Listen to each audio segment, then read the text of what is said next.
Anya moved into the apartment on a Tuesday. The walls were a flat, unassuming white, swallowing the light. She wanted a fresh start, a place the past couldn't reach. The silence was heavy, not peaceful, like the air itself was holding its breath. Jinx, her black cat, refused to leave his carrier, tense and low to the ground. He didn't explore, didn't rub against door frames, just sat in the center of the room, ears twitching, staring at empty corners. Anya tried treats and soft words, but Jinx only stared past her, eyes wide, tail tucked. Sometimes he growled, a sound she'd never heard before. Anya saw nothing, but Jinx saw something. The days brought no comfort. The apartment felt crowded, as if she was being watched. Cold spots drifted through the hallway, raising goosebumps. Jinx's behavior grew erratic, hissing at empty chairs, darting away from invisible threats. Anya's dread grew.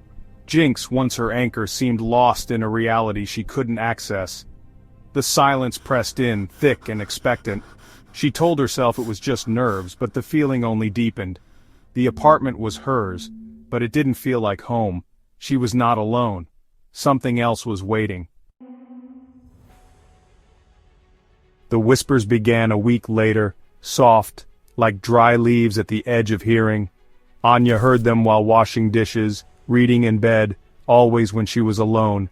She blamed the pipes, the wind, but the sounds felt intentional, like a voice practicing in the quiet.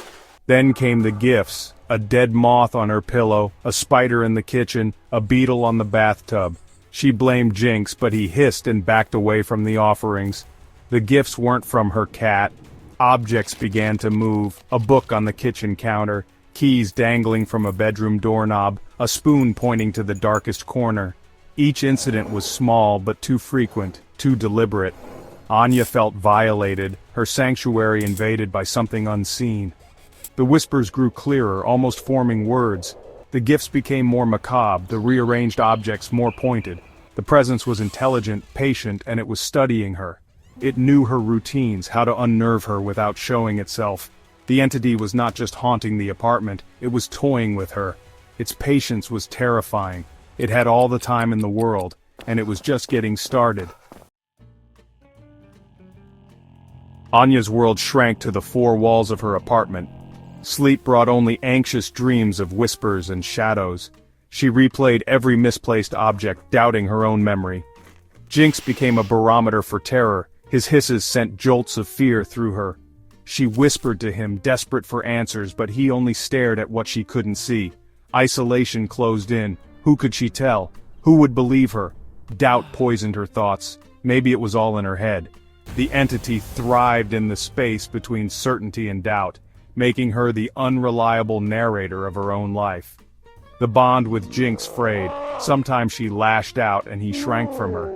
His fear mirrored her own, and it became unbearable. The entity was severing her last connection, isolating her completely. She was alone, with it. The apartment was no longer a home, but a cage, and the terror was growing. The presence grew bolder. The whispers became words. Get out, you are not welcome.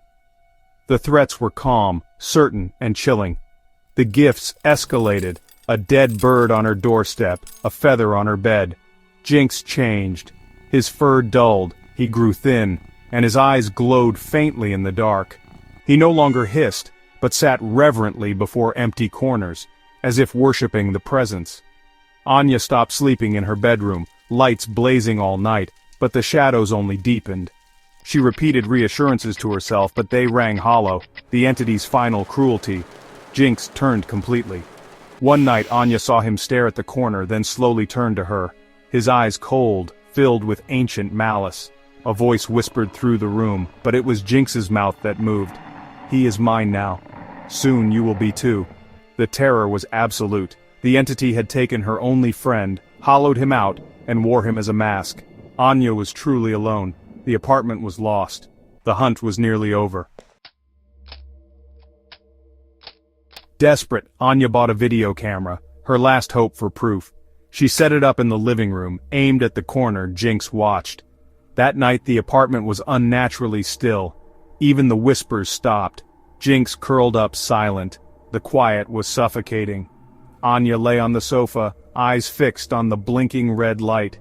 She didn't sleep, waiting for morning and validation.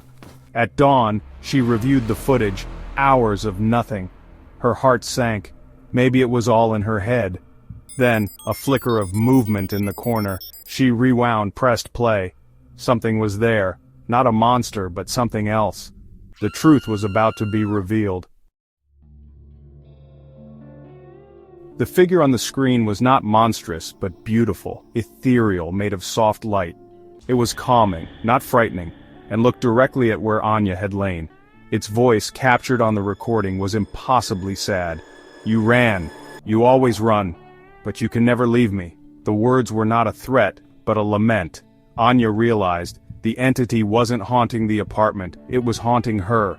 It had always been with her, following from place to place. The terror, the whispers, the moving objects, they were the chaotic manifestations of its presence, twisted by her fear. The horror was not in the apartment, but in herself. She looked at the empty corner, feeling not fear, but despair. There was no escape, no fresh start. The entity was bound to her soul. She could run, but it would always follow. The true haunting was not in the shadows, but in the knowledge she would never be alone. The beautiful, terrible truth was hers to bear, and the silence was final.